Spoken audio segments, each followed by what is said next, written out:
¿Y qué va a pasar además con la oposición, sobre todo a raíz de lo que ocurrió en las elecciones el 8 de diciembre? ¿Cómo se perfila, cómo se presenta el 2014? Vamos a hablar con Alberto Franceschi, exdiputado y analista político venezolano, con relación de estos y otros temas. ¿Cómo está? Bienvenido al programa.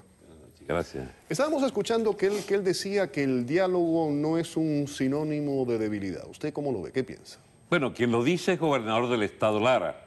A los 3-4 días de realizarse el fraude masivo de las elecciones del 14 de abril, este mismo señor dijo que había que pasar la página. Es decir, que había que reconocer a Maduro, pese a que todo indicaba que había sido electo de forma ilegítima, de forma fraudulenta.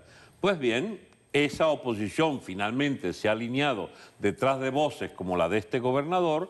Ahora recientemente han elegido unas decenas de alcaldes allí que le da al gobierno como un repele a la oposición dentro de su sistema ventajista de acaparar 4/5 partes de las alcaldías y les da o le concede a lo que es la fuerza mayoritaria del país, que es esa oposición, le concede una representación disminuida. Y entonces vemos a todos allí por primera vez en el gobierno Maduro admitiendo que él es el presidente y que en lo sucesivo van a reconocerle, entonces a ver qué les tira, qué les arrima a las administraciones. Hay un caso ya pero patético de la alcaldesa de Maracaibo, la segunda ciudad del país, que le pide a Maduro que la acepte como su mano derecha, que la ayude a recoger la basura. En otras palabras, el hecho no es en sí el diálogo, sino qué es lo que se dice y el comportamiento durante el diálogo.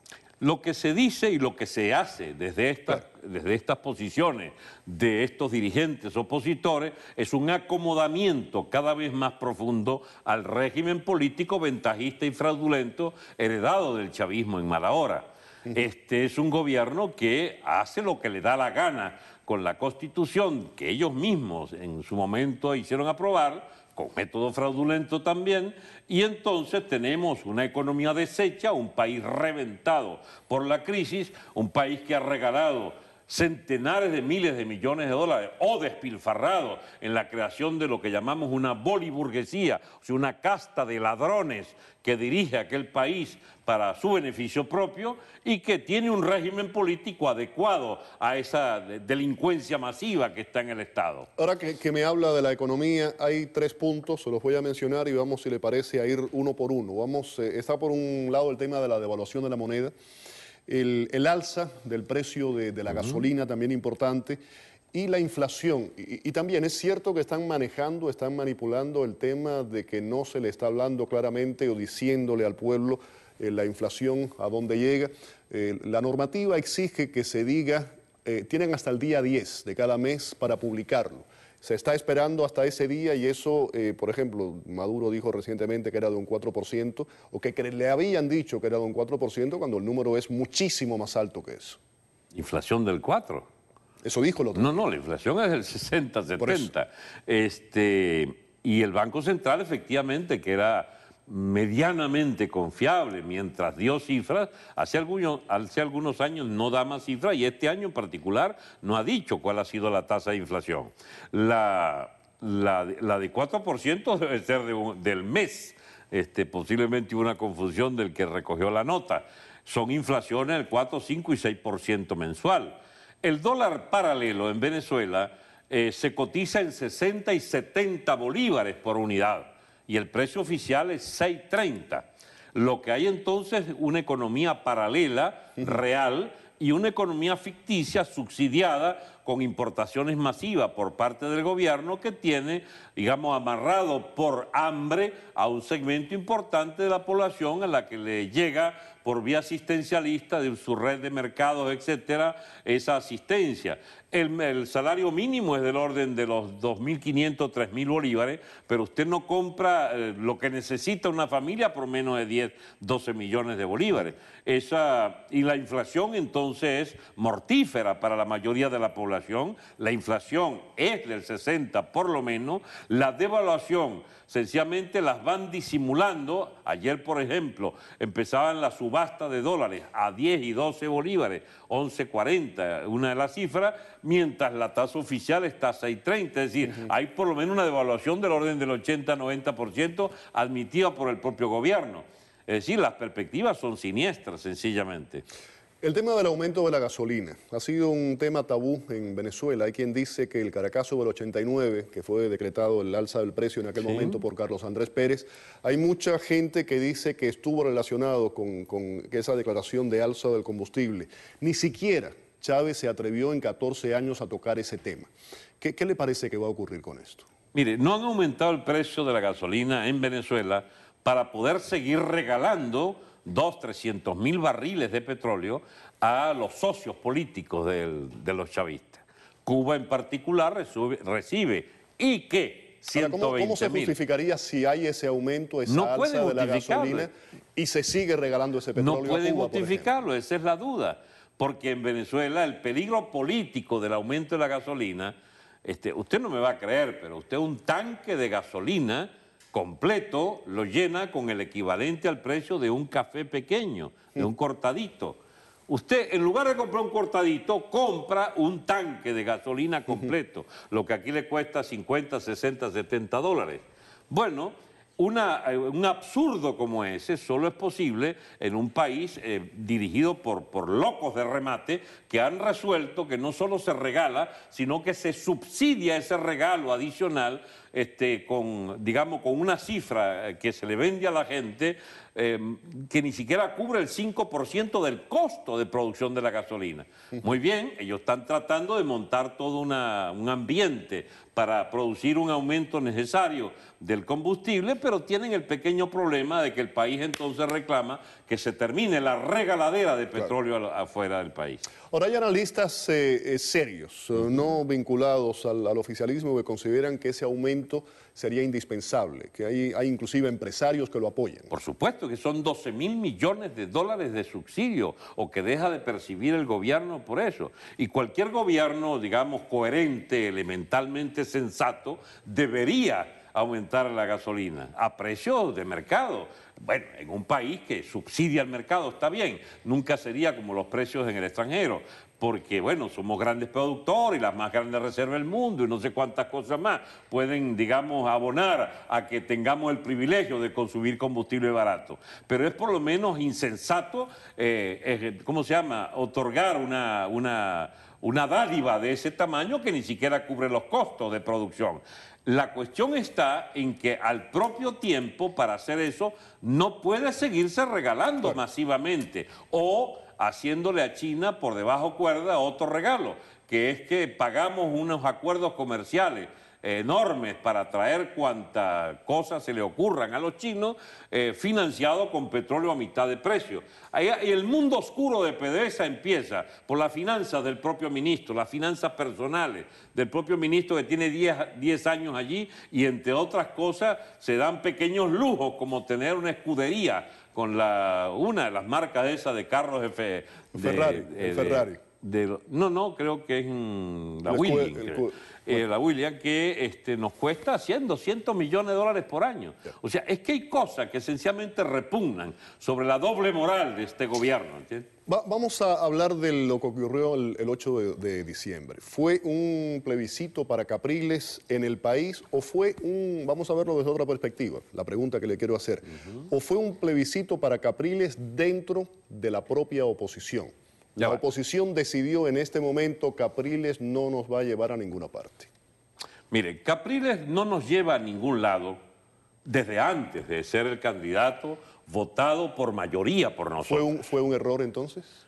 Él gana las elecciones, impugna el fraude que le han hecho, la gente se lanza a la calle el 15 y 16 de abril, respaldando su aspiración a que se le a la que se le otorgue la presidencia, y él desmoviliza. En cierta manera la gente se sintió traicionada. Él entonces se queda regateando con la Corte, con el Tribunal Supremo del propio gobierno y las instituciones y algunas giritas que daba por allí implorando que se le reconociera. Termina aceptando las decisiones lógicas de las instancias del gobierno, del poder, de Estado, del chavismo, que dice que él no ganó. Muy bien. Entonces vienen las elecciones municipales de diciembre y habiéndole dicho al país que fue objeto de un fraude masivo, convoca entonces a la gente a que vaya de nuevo a votar, porque se trata de defender los pequeños cotos de casa, de pequeñas clientelas que dominan la oposición y que dan de comer a algunas decenas de miles de los militantes, adherentes y allegados. ¿Qué debía haber hecho la oposición? Entonces él dice que eso es un plebiscito, él es el que pone el plebiscito. Lo puso de esa forma. Y el gobierno le acepta el reto. Y las elecciones municipales, por definición, concurre menos gente. Ya era como para durar. Yo lo califiqué de una idiotez llamar a eso un plebiscito. Pues bien, Capriles pierde el plebiscito y se produce algo así como el cobro diferido del liderazgo que él no ejerció en las elecciones del 14 de abril cuando se le eligió presidente. Ahora se encuentra Capriles con que ni siquiera fue nuestro propio electorado a votar en diciembre, apenas llegó sacó el gobierno 1 millón de diferencia, que para mí no es significativo porque el gobierno se pone los millones que quiera, o sea, es un sistema fraudulento, recuerde. Pero entonces esta vez Capriles no tenía manera de demostrar que había perdido a diferencia de abril, que fue evidente ahora que fue una diferencia de 1 millón a favor del gobierno. Entonces, ahora viene la resaca de esa oposición. Y frente a esa resaca, a ese retroceso masivo en el entusiasmo que despertaba en la población, no se le ocurre mejor idea que ir a mendigar al Palacio de Miraflores, al gobierno de Maduro, que entonces promete protegerlos y recogerlos y pasarles la mano. Usted sabe perfectamente bien que la política es el arte de negociar y de saber negociar. Pero no de traicionar. No de traicionar, por supuesto, negociar. La pregunta que quiero hacerle es, ¿queda ahora la oposición fragmentada? En un principio la MUD era una coalición de organizaciones que había... Eso pues no sirve para nada, amigo, esa es la verdad. Pero acogía, era una sombrilla que acogía grupos de izquierda, de centro, centro-derecha y de derecha. Me da la impresión de lo que puede ocurrir ahora es que se va a ir más a la derecha. Se pierde el centro-izquierda e incluso chavistas que están descontentos si hay un nuevo liderazgo más de derecha. No, hay una estafa política presidida por estos patiquines de la política de oposición que han venido manejando desde hace 15 años la oposición al régimen, pero que siempre la hacen mediar por una gestión de las parcelas que controlan el Estado. Saque usted la cuenta, todos los líderes de la oposición venezolana o eran gobernadores o eran alcaldes, es decir, cuentadantes del régimen. Yo durante años me he estrellado porque la gente tiene ilusiones y quería ganar no sé qué con ese tipo de direcciones, pero siempre he sostenido que con cuentadantes del propio Estado chavista, del propio régimen chavista, usted no podía llegar muy lejos, salvo hacer la pata izquierda de ese régimen o la pata derecha del régimen. Bueno, ha quedado ahora plenamente al descubierto que es una oposición cómplice de alcahuetes a este régimen. Por eso, la etapa que viene es una etapa dura, porque habiendo sido desmantelada... ¿Qué viene 2014? ¿Qué viene? Y la pregunta que quiero hacer específicamente, porque ya el tiempo se me está yendo, es la economía, específicamente el factor económico. ¿Puede costarle el puesto a Maduro?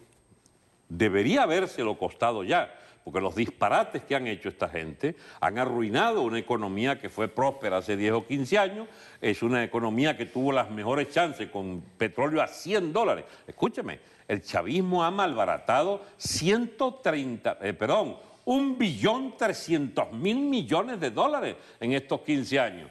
Y tenemos destruido el parque industrial, destruida la red vial, destruida la red hospitalaria, educación. El ingreso de los venezolanos debe ser la 4ª parte. Tenemos 500.000 de migrados. Pero usted me dijo, yo le pregunté, ¿puede costarle a Maduro la presidencia? Usted me dice, debería haberle costado. La pregunta es, ¿usted cree que le va a costar 2014? Le va a costar, por supuesto que le va a costar. En Venezuela maduran las condiciones para un estallido del régimen, para una oposición masiva de la población que tiene su eco natural al interior de las Fuerzas Armadas.